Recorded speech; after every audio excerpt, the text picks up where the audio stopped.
Good afternoon and welcome to another edition of Beyond the Numbers, coming to you live on the Joy News channel.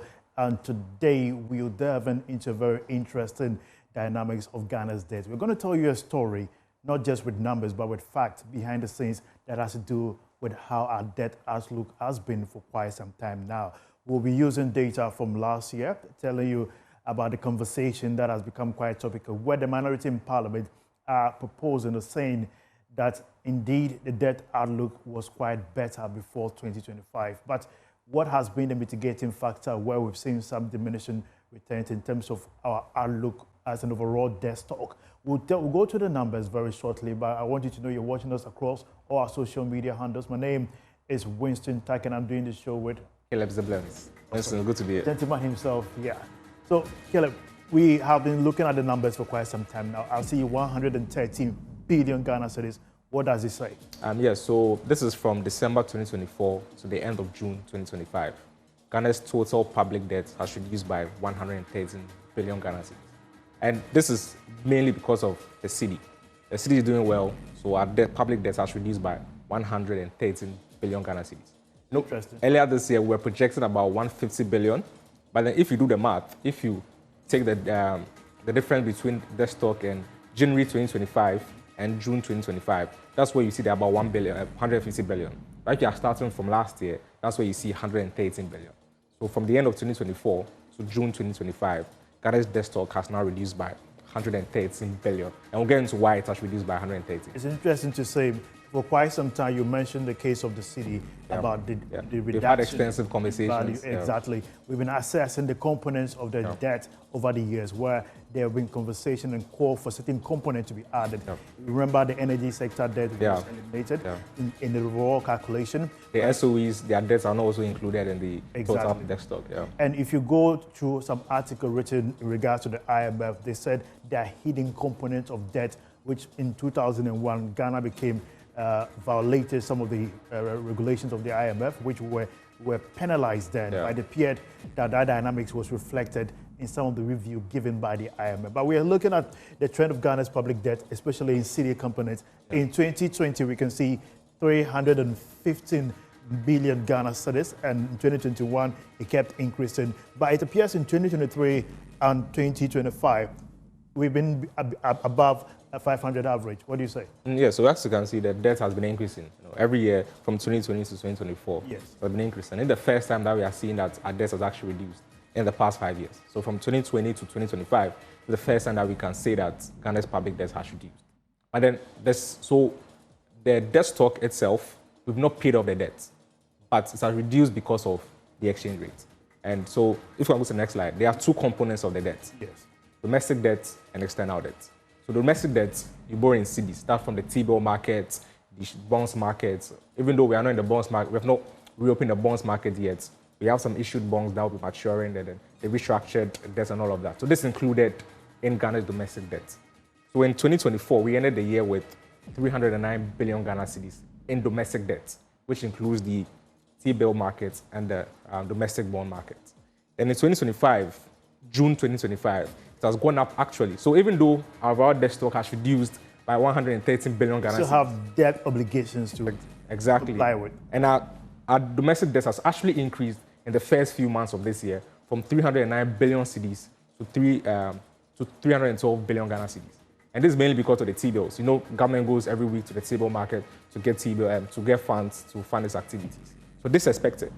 The debts would increase because we are going to the T-bill market. And then the finance minister also said that they'll be trying to go back into the domestic bond market in August. So when they go back in August, more debts will be piled on. So our domestic debt is going to increase. Interesting. We've looked at it for different dynamics.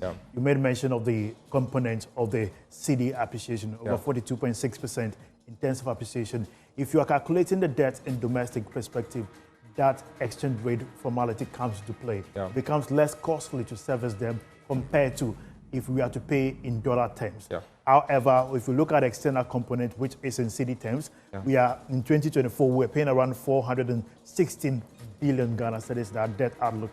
But in 2025, because of the CD component, the debt has shrunk to 300 billion, not by magic, but because of the rate. And it will tell you that the perspective of the city's performance is critical in debt assessment. Government has not really done much, but it is basically fulfilling debt obligations, earmarked and dated by the IMF conditionality through the debt restructuring plans we are to comply with. Exactly. So yeah, as you rightly said, yes, our debts and our external debts has actually reduced because of the strengthening cedi.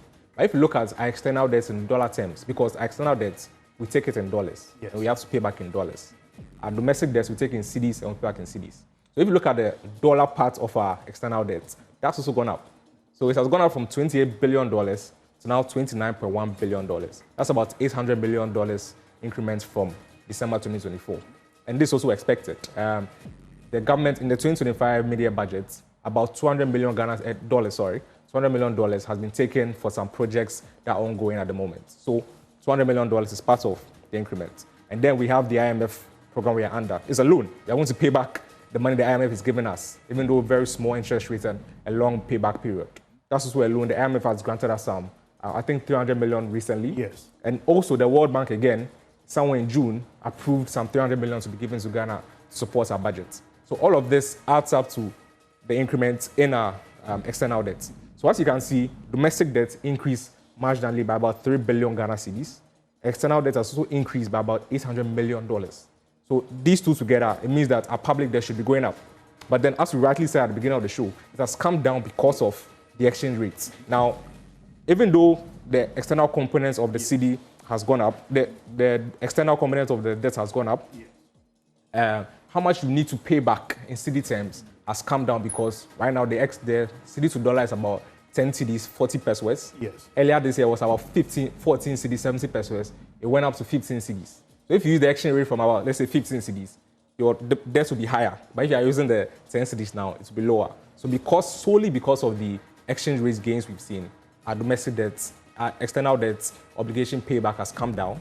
So meaning that our total public debt has also come down. It's interesting to say that our debt outlook has been a key issue. Yeah. Look at our budget outlook, especially the fiscal aspect. The research was made by Iman in conjunction with Oxfam, and it's deduced that every irregularity that has been found out in the Auditor General's report, all of them relate or start or become the fulcrum from the finance ministry, because they are the decider of which institution gets paid. Yeah. Exactly. And that report tells you that most of the irregularities were payments that have not been backed, and it appears that it's been increasing year by year, and we are losing huge chunk of monies, and these are piling up as debt. Sometimes they become debt that government will have to pay eventually. You have to pay. And it affects our budgeting, because you can budget an amount of money saying that you're going to spend this on education, you're going to spend this on healthcare, but the monies are not available. But speaking on that, because right now the interest rates are very low, paying back your the interest payments on your debt has reduced. So in the first half of this year, the government saved about 5 billion Ghana cedis in interest payments. So this is a good thing. So even though our debt is increasing, the interest rates are low. And I think you reported that the table market, the rates are lowest. Exactly. And since so 2012, right? The tendency for domestic investment is kind of diminishing. Banks are now looking at SMEs. If you look at, attended a couple this of is what AGMs. you need to grow the economy. Give the money to businesses, to then go out there, employ people, productivity, and then the economy grows. This is what we need. So the reduction in interest rate is very good for the economy, but then some investors are not happy, like the banks. Exactly. It cannot always be good for everyone. There are side effects to that, because the opportunity cost of basically reducing the interest rate is critical for businesses to have access. So the key question, if you look at the IMF report that they considered in the recent review, was whether government can sustain the growth. And if you look at the economic fundamentals that is being churned out from the first January to now, it tells you that businesses now have the floor to play. But how many businesses can be sustained and how government can sustain these dynamics is critical for economic growth. IMF is not quite considerate whether in the third quarter government can sustain the growth trajectory. But we've seen for the first time in a long time the agri sector making some gains there. Government is yet to review the price for cocoa in the international market, giving 70% to cocoa farmers. That is tremendous. Interesting, tremendous, considering the risks government is taking as against the supply of farm inputs, because government finances that aspect, and where the money is going to come from, how much of the threat, whether cocoa pod disease and all the related activities Currently, Cote d'Ivoire is also reducing in terms of supply international markets. And the quality, Ghana has the quality, Cote d'Ivoire is also being affected by the quantity. But can we meet up the whole trajectory of where we're heading as a country, raising revenue, managing expenditure, and ensuring we have a proper fiscal management going forward? I mean, and if we're speaking on the interest rates, because interest rates for the T-bill market is about 10%, but then your policy rate is about 28%, right? Yeah. So the serious gap we have, do you think that the ongoing MPC meeting, the Bank of Ghana should reduce interest rates? And the IMF is also subtly saying that the BOG should not go down too much. And the governor too, before the start of the MPC meeting, he said that inflation is still around the corner. So the MPC members should look at that before they decide. What do you think is going on? I think recently we saw adjustment in fuel prices, which is a key component in the inflation basket. Gone up a bit. Exactly. And that has a trickle effect. We saw utility increment. All these reflect in inflation. The government has been advised to be cautiously optimistic about how they adjust the key fundamental. If they should trigger a bit of the policy rate, businesses are going to benefit, the farmers are going to benefit, but whether it is long-term going to affect our economic output or let's say wash away the gains that government has struck is critical. So it's going to be a difficult decision from the central bank, although many have said that they are asking for price stability. How the inflation will influence that is also essential. The Bankers Association have opened for 200 basis points. Most institutions are also asking for 1.5 basis point and this 150 basis point, and this is a key essential in deciding. But with all that we've seen, I'm also optimistic that the central bank will cut the rate. Yeah, I also think they'll reduce it marginally. I don't think it will go down too much, but then you can never tell. So around 3 o'clock today, the governor is expected to tell us the outcome of the MPC meeting, and hopefully for businesses, it will come down to ease lending into the markets and then expand the economy very well. Amazing. So you're watching today's edition of Beyond the Numbers. We're hoping that by 3 p.m. when the governor speaks, certainly the markets will react. Thank you for watching today's edition of Beyond the Numbers. My name is Winston Taki, and I did this with Caleb Ziblem. It was nice being here. Sure. We'll see you same time on Friday at 5 p.m. Have a good business day. Bye-bye.